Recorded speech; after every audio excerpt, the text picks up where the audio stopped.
Good afternoon, class. Today, I'll be discussing strategies for giving effective presentations in English.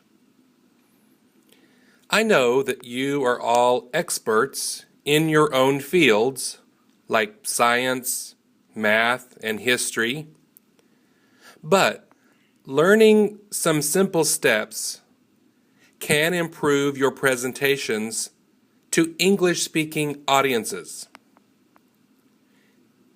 Giving formal presentations is a good way to improve both your English and your confidence in public speaking. To help your audience understand what you are trying to say, avoid using the specific vocabulary of your discipline. Instead, keep your language simple and clear.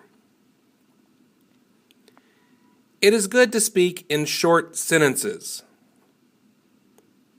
Avoid using abbreviations unless you explain them first.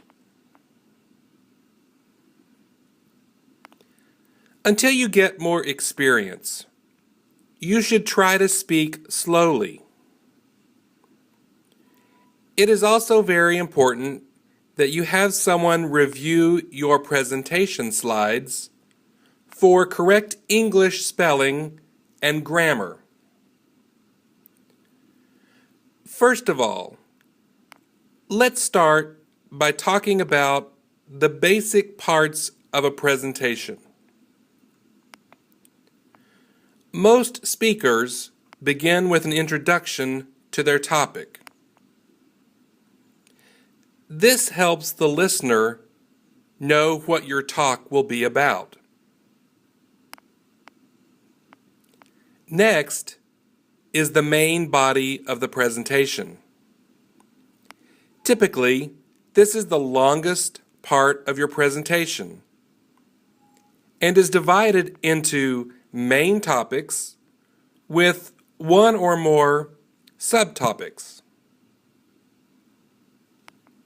Here, it is a good idea to use a technique called signposting, which gives the listener some idea of the structure of your talk.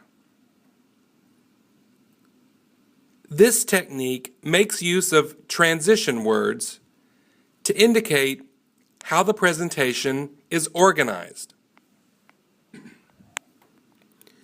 You should use specific language that informs the audience when you are finishing one topic and starting a new one. In addition, by choosing your words carefully, you can inform the listener when you are providing examples or beginning a list of items. After you have covered all of the topics in the main body of the presentation, you should begin to wrap up your talk. Signposting is also helpful in indicating that your talk is winding down to its conclusion. You might use a phrase like, "That concludes the formal part of my talk." Generally, it is a good idea to provide some type of summary of your main themes as part of your conclusion. This may also be a good place to open the floor for questions from the audience. It is normal for you to feel afraid or nervous when giving a presentation.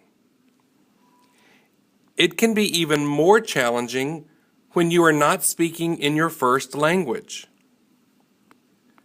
But as experts in your field, you will have many chances to speak to audiences about your research or your work.